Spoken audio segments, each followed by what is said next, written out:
Moi, mä oon Ruusukallio Liisa. Mä asun Kruunuhassa, Vironkatu 10 Helsingissä. Mä teen väitöskirjaa aiheesta lisäaineiden vaikutus ihmisen elimistöön. Eli kaikki tää, mitä kaupasta ostetusta ruoasta ihmiseen kulkeutuu, niin siitä.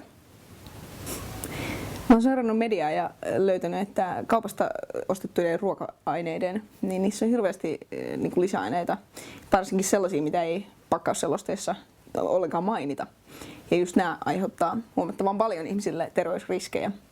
Ja mä oon todennut, että oikeastaan ihmisten kaikkein järkevin toimenpide tässä olisi kasvattaa kaikki ruokansa itse.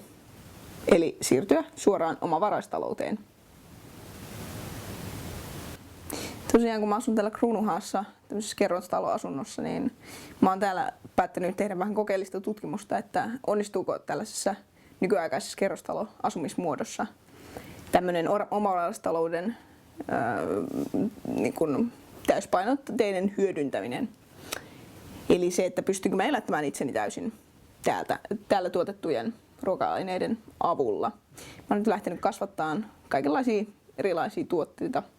Tomaatit on lähtenyt hyvin rullaamaan tässä keväällä ja jonkin verran yrttejä, papuja, perunaa, porkkanoita ja soijaa. Ne on oikeastaan nyt nämä mun pääkohteet tässä.